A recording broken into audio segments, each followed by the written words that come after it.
আমার চায়না যে বলেন। আচ্ছা, আমার গার্মেন্টস শুরু হলো চট্টগ্রাম থেকে। আমি ফার্স্ট হচ্ছিল এক চায়না ফ্যাক্টরিতে যাই, সে হলো এমডি। নাজমুল এদিকে আসো। দুইজন এমডি, দুইজনই আমার হচ্ছিল আঙ্কেল লাগে আর কি, চায়না। আমার আঙ্কেলের ফ্রেন্ড ছিল। এখন ওখানে আমি ওনাদের সাথে ওনাদের বাসায় থাকি, যাওয়া আসা করি। আপনি গার্মেন্টস লাইফে একদম লাইন কিউসি একটা ইম্পর্টেন্ট একটা পার্ট। হ্যাঁ, পুরো লাইনের ধরেন যে দায়িত্ব তার উপরে নির্ভর করে আর কি। হ্যাঁ, একদম স্টাইলিং থেকে শুরু করে মেজারমেন্ট থেকে শুরু করে প্রসেস বাই প্রসেস, হ্যাঁ, একটা ভালো কোয়ালিটি সম্পন্ন মাল আউটপুট হওয়া পর্যন্ত তার কিন্তু অনেক দায়িত্ব থাকে একটা লাইন কিউসি। আপনি কয় দিনের লাইন কিউসি হয়েছে? 3 দিন। মাত্র 3 দিন। চিন্তা করা যায় 3 দিনের লাইন। বিশাল পাওয়া না? বিশাল। গ্যাপ পাইছিলেন, সুযোগ পাইছিলেন, সেই অনুযায়ী আল্লাহর রহমতে আপনি আগাই গেছেন। নাজমুল, তুমি কয় দিনের লাইন কিউসি হয়েছিলা? আমার 3 মাস। তোমার 3 মাস লাগছে। বিশাল পাওয়া। এর সুযোগগুলা কিন্তু সবাই পায় না। টেবিলে কাজ করছি 11 দিন। তুমি কয় দিনের লাইন কিউসি হয়েছো? আমি 11-20 এক মাস প্রসেস কোয়ালিটি ছিলাম, আর বর্তমানে যে অফিসে আছে 7 দিন করে আমার লাইন করা। আচ্ছা, যাই হোক, তুমি এখন জব করতেছো 6 মাস, একটা লাইন তুমি চালাও নাকি? না, আমার লাইন কিউসি হইতে সময় লাগছিল ধরো যে 1 বছর। আমার সময় বেশি লাগছে। দেখছো অবস্থা? এটা ফ্যাক্টরি বাই ফ্যাক্টরি এবং ম্যান টু ম্যান ভেরিয়েশন করে, অপরচুনিটি সবসময় পাওয়া যায় না। লাইন কিউসির আগে প্রসেস কিউসি, হ্যাঁ, কোয়ালিটি ইন্সপেক্টর হইতে হয়, তারপরে হলো লাইন কিউসি। একটা প্রসেস কোয়ালিটির স্যালারি কেমন বর্তমানে? কোয়ালিটি আর প্রসেস কোয়ালিটি স্যালারি রিকোয়েশন এক। সিনিয়র আর process quality, table quality same. আচ্ছা, যাই হোক, তাও কেমন? মিনিমাম 13.5। এবারে 13.5 আর কি। আর একটা লাইন কিউসি স্যালারি, একটা লাইন কিউসি স্যালারি বা লাইন কিউসি মানে ধরো যে লাইন কন্ট্রোলার, হ্যাঁ, তার স্যালারি মিনিমাম ধরো যে এই ফ্যাক্টরি না, অন্য ফ্যাক্টরি সব মিলাই ধরো যে 18 থেকে 20,000 পর্যন্ত আছে, রাইট? যাক, এখন তোমার পড়াশোনা কত দূর? ইন্টারমিডিয়েট। ইন্টারমিডিয়েট। হ্যাঁ, তুমি আমার এই স্টাইলটা, এটা একটা টি শার্ট, ভালো করে ধরো,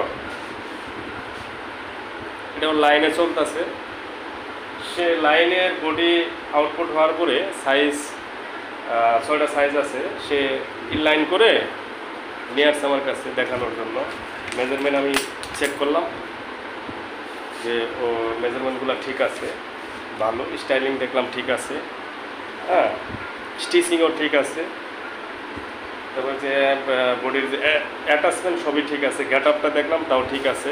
তোকে কিছু কোশ্চেন করছি, তুমি ধরো যে গার্মেন্টসের একটা মিনিং আছে, যেমন ধরো এসওপি, তুমি যেহেতু লাইন কিউসি তোমার এটা জানার কথা, এসওপি মানে কি? হ্যাঁ, তুমি লাইন কিউসি হয়েছো না, তোমার কিছু জানতে হবে। ফুল মিনিংটা বলো। SOP standard operating procedure. হ্যাঁ, এখন ধরো যে একিউএল এর মানে কি? হ্যাঁ,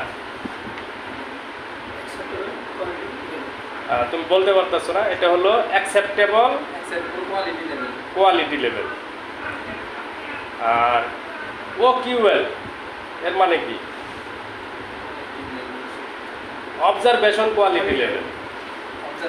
এরকম গার্মেন্টসে শিখতে হবে। হ্যাঁ, তোমাকে প্রচুর শিখতে হবে যদি লাইভে সাইন করতে চাও, আগাইতে চাও, লাইভে কিছু যদি অর্জন করতে চাও শর্ট টাইমে, তোমাকে প্রচুর শিখতে হবে। আমি যখন জব করছি লাইনে, কেউ শিখাইতে চায় না, তোমাকে কেউ ইচ্ছা করে ডাক দিয়ে শিখাবে না, তোমার শিখার আগ্রহ থাকতে হবে। হ্যাঁ, তুমি যদি নিজেকে সিনিয়র মনে করবে না, মনে করবে যে তুমি কিছু জানো না। হেল্পার থেকেও শিখার আছে, অপারেটর থেকেও শিখার আছে, হ্যাঁ, সবার কাছ থেকে শিখার আছে। তুমি এটা কোন মেশিনে সুইং করলো নাকি, মেশিনের নাম কি, মিডলের নাম কি, প্রসেস বাই প্রসেস কী নাম। আমি প্রথমে যখন গার্মেন্টসে কাজ শিখি তখন কেউ যখন না শিখাইছে, তো আমি নিজে প্রসেসগুলো দেখা যাচ্ছে ড্রয়িং করে ওর উপরে লিখে লিখে শিখছি, বুঝছো? তবে নেক্সট আবার যখন তোমাকে প্রশ্ন করব, তুমি যে বিষয়গুলো জানো না সেই বিষয়গুলো আমি তোমাকে শিখাবো। তুমি যদি শিখার আগ্রহ থাকো এবং শিখবা, লাইফ উন্নতি করবা। বাই বাই দাও। হ্যাঁ।